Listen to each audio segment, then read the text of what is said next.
ওম শান্তি। আজ 20শে আগস্ট 2024 প্রাত মুরলি। বাবা আজ বলেছেন, মিষ্টি বাচ্চারা, কাজকর্ম করতে করতেও কেবল বাবার স্মরণে থাকো। চলতে ফিরতে বাবাকে আর পরম ধাম ঘরকে স্মরণ করো। এটাই হলো তোমাদের বাহাদুরি। আজকের মুরলির প্রশ্ন, কখন এবং কিভাবে বাবার রিগার্ড আর ডিসরিগার্ড হয়? উত্তর, যখন তোমরা বাচ্চারা বাবাকে খুব ভালো করে স্মরণ করো তখন বাবাকে রিগার্ড দেওয়া হয়। কিন্তু যদি এই রকম বলো যে স্মরণ করার সময় নেই, তাহলে সেটা এক প্রকার বাবাকে ডিসরিগার্ড করা হয়।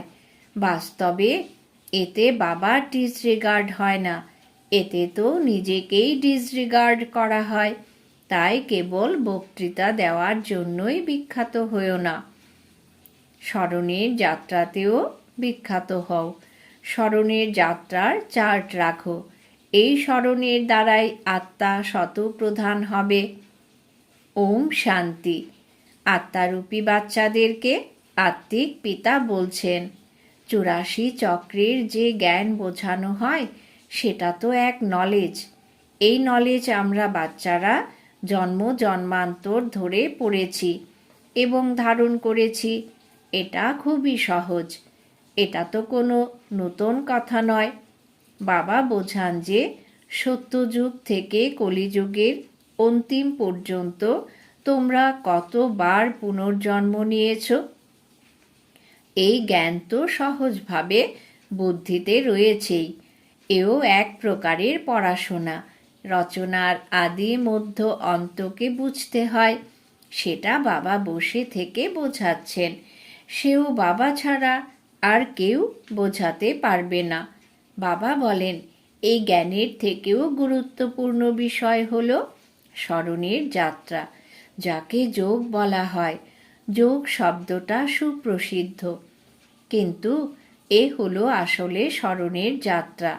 মানুষ যেমন কোথাও যাত্রা করতে যাওয়ার সময় বলে যে অমুক যাত্রায় যাচ্ছি, শ্রীনাথ কিংবা অমরনাথ যাওয়ার সময় ওই সব বিষয় স্মরণে আসে। এখন তোমরা জানো যে আত্মিক পিতা অনেক বড় লম্বা যাত্রা করা শেখাচ্ছেন যে আমাকে স্মরণ করো। ওইসব যাত্রাতে গেলে তো আবার ফিরেও আসে, কিন্তু এই যাত্রাতে তো মুক্তিধামে গিয়ে নিবাস করতে হবে। যদিও আবার এসে পার্ট প্লে করতে হবে, কিন্তু এই পুরাতন দুনিয়ায় তো আর আসতে হবে না। এই পুরাতন দুনিয়ার প্রতি তোমাদের বৈরাগ্য আছে। এটা হলো ছি ছি রাবণ রাজ্য। সুতরাং মুখ্য বিষয় হলো স্মরণের যাত্রা। কোনো কোনো বাচ্চা তো এটাও বোঝে না যে কিভাবে স্মরণ করতে হবে। কেউ স্মরণ করছে কি করছে না সেটা তো দেখতে পাওয়া যায় না। বাবা বলছেন, নিজেকে আত্মা অনুভব করে আমাকে অর্থাৎ নিজ পিতাকে স্মরণ করো। এখানে কোনো দর্শন করার ব্যাপার নেই। কেউ কতক্ষণ স্মরণের যাত্রাতে থাকে সেটা জানতে পারা যায় না, সেটা তো কেবল নিজেই জানে। যুক্তি তো অনেককেই বোঝানো হয়েছে।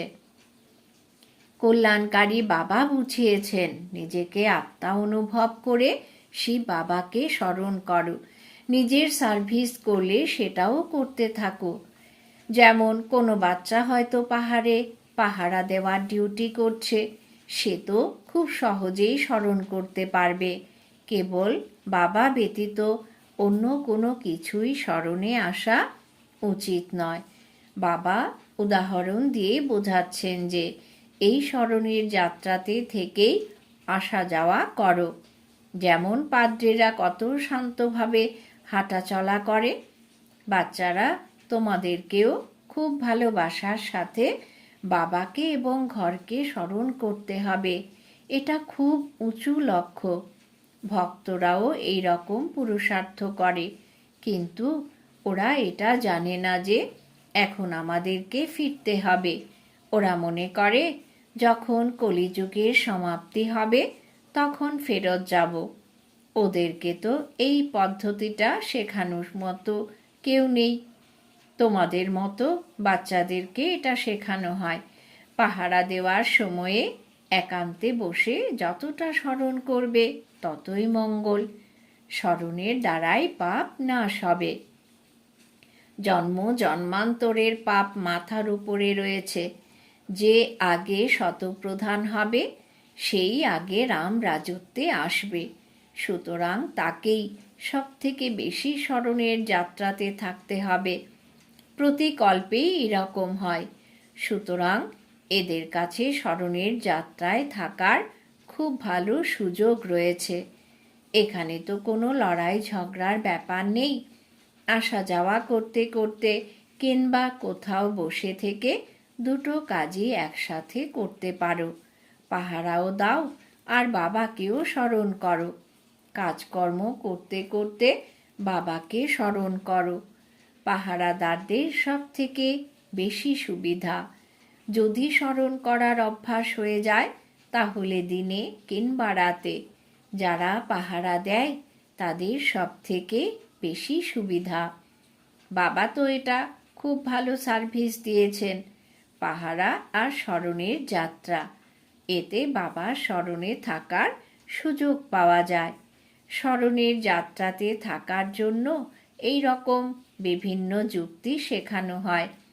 এখানে তোমরা যতটা স্মরণ করতে পারবে বাহ্যিক দুনিয়ার কাজকর্মে থেকে অতটা করতে পারবে না। তাই মধুবনে রিফ্রেশ হওয়ার জন্য আসে। একান্তে পাহারার উপর বসে স্মরণের যাত্রা করতে থাকো। একা আছো নাকি সঙ্গে আরও 2-3 জন গেছে তাতে কিছু যায় আসে না। এখানে খুব ভালো সুযোগ রয়েছে। বাবাকে স্মরণ করাই হলো মুখ্য বিষয়। ভারতের প্রাচীন যুগ খুবই প্রসিদ্ধ। এখন তোমরা বুঝেছ যে এই স্মরণের যাত্রার দ্বারা পাপ নাশ হয়। আমরা শতপ্রধান হয়ে যাব। তাই খুব ভালো পুরুষার্থ করতে হবে। কাজকর্ম করতে করতেও বাবাকে স্মরণ করে দেখাও। এটাই বাহাদুরি। তোমরা তো প্রবৃত্তি মার্গের পথিক। সুতরাং কর্ম তো করতেই হবে। ঘর গৃহস্থী থেকেও কাজকর্ম করতে করতেও বাবাকে স্মরণ করলে অনেক উপার্জন হয়। এখনো হয়তো কোনো বাচ্চার বুদ্ধিতে ধারণ হয় না। বাবা চার্ট রাখতে বলেন। কেউ কেউ একটু আধটু লেখে। বাবা অনেক যুক্তি বলে দেন। বাচ্চারা বাবার কাছে যেতে চায়। এখানে অনেক উপার্জন হয়। একান্তে থাকা খুবই উপকারী। বাবা সম্মুখে বসে থেকে বোঝাচ্ছেন যে আমাকে স্মরণ করলেই পাপ নাশ হবে। মাথার উপরে জন্ম জন্মান্তরের পাপ রয়েছে। বেকারের জন্য কত ঝগড়া হয়, বিঘ্ন আসে। বাচ্চারা বলে বাবা আমাকে পবিত্র থাকতে দেওয়া হয় না। বাবা তখন বাচ্চাদেরকে বলেন তুমি স্মরণের দ্বারা জন্ম জন্মান্তরের পাপের বোঝা মাথা থেকে নামাও। ঘরে বসেই শিব বাবাকে স্মরণ করতে থাকো। যে কোনো জায়গাতে বসেই স্মরণ করা সম্ভব, যেখানেই থাকো না কেন। এইরকম অভ্যাস করতে হবে। কেউ এলে তাকে প্রভু বার্তা দাও। বাবা বলেন নিজেকে আত্মা অনুভব করে বাবাকে স্মরণ করো। এটাকেই যোগ বল বলা হয়। বল মানে শক্তি। বাবাকে সর্বশক্তিমান বলা হয়। কিন্তু বাবার কাছ থেকে সেই শক্তি পাওয়া যাবে কিভাবে? বাবা স্বয়ং উপদেশ দিচ্ছেন, আমাকে স্মরণ করো। তোমরা নিচে নামতে নামতে তমপ্রধান হয়ে গেছো বলে সেই শক্তিও একেবারে শেষ হয়ে গেছে। এক কণাও অবশিষ্ট নেই। তোমাদের মধ্যেই কেউ কেউ আছে যারা ভালোভাবে বোঝে এবং বাবাকে স্মরণ করে। সুতরাং নিজেকে জিজ্ঞাসা করো যে আমার সারাদিনের চার্ট কেমন থাকে। বাবা তো সব বাচ্চাকেই বলছেন যে মুখ্য বিষয় হলো স্মরণের যাত্রা। স্মরণের দ্বারাই তোমাদের পাপ নাশ হবে। কেউ যদি সাবধান করার নাও থাকে তাহলেও তো স্মরণ করতে পারবে, তাই না? যদি বিদেশে একা থাকতে হয় তাহলেও তো স্মরণ করতে পারবে। ধরো কেউ বিয়ে করেছে কিন্তু তার স্ত্রী অন্য কোথাও থাকে, তাকেও পত্রতে লেখো যে তুমি কেবল একটা কথা মনে রেখো, কেবল বাবাকে স্মরণ করলেই জন্ম জন্মান্তরের পাপ নাশ হয়ে যাবে। বিনাশ অতি নিকটে। বাবা তো খুব ভালো যুক্তি দিয়ে বোঝাচ্ছেন।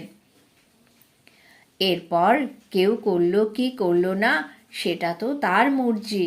বাচ্চারাও বুঝতে পারে যে বাবা খুব ভালো উপদেশ দেন। আমাদের কাজ হলো সকল আত্মীয় পরিজনকে প্রভু বার্তা দেওয়া। বন্ধু বান্ধব যে কেউ হোক, সার্ভিসের শখ থাকা উচিত। তোমাদের কাছে ছবিও আছে, ব্যাজও আছে, এটাও খুব ভালো জিনিস। এই ব্যাজের দ্বারা যে কোনো ব্যক্তিকে লক্ষ্মী নারায়ণ বানানো সম্ভব। ত্রিমূর্তির ছবি নিয়ে খুব ভালো করে বোঝাতে হবে। এদের ওপরে শিব বাবা রয়েছেন।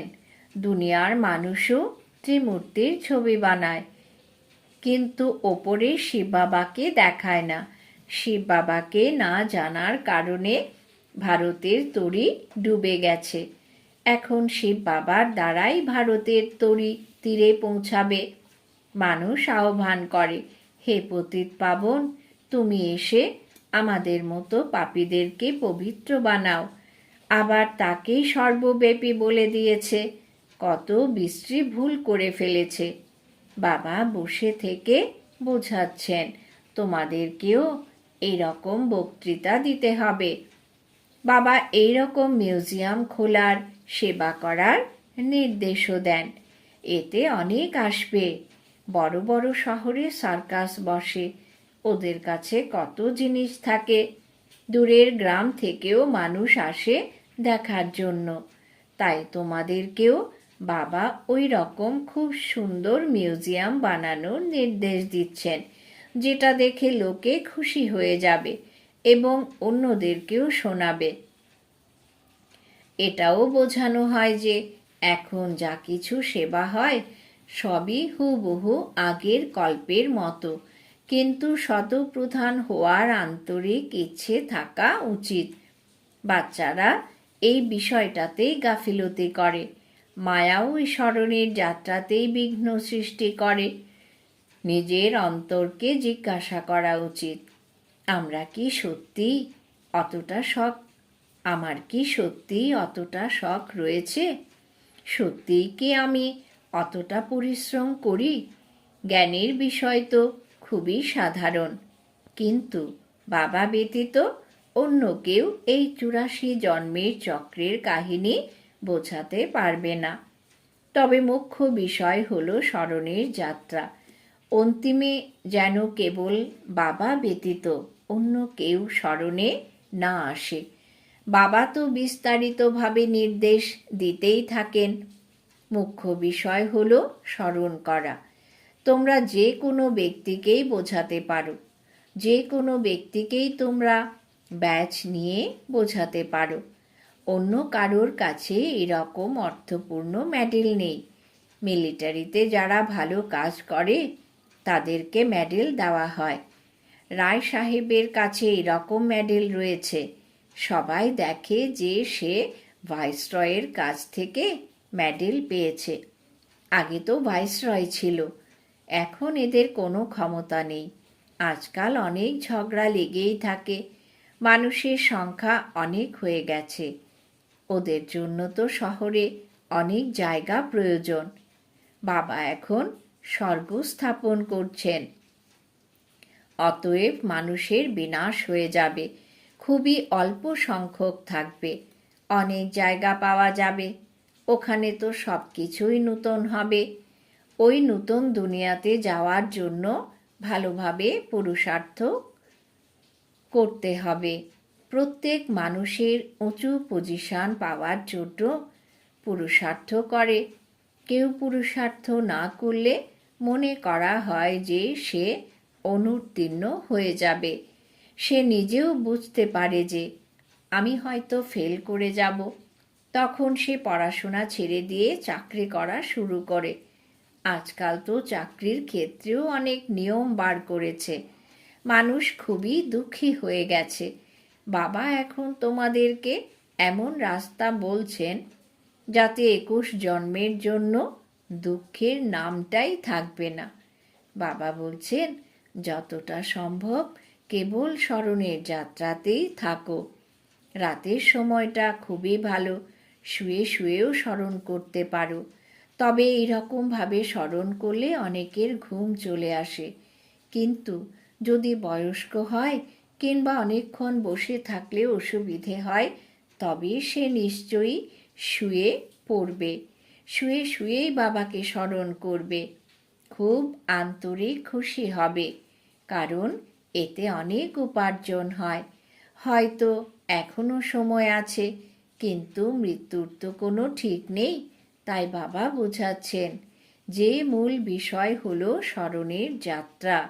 বাইরে শহরে থাকলে তো সমস্যা হয়, এখানে আসলে খুব ভালো সুযোগ পাওয়া যায়।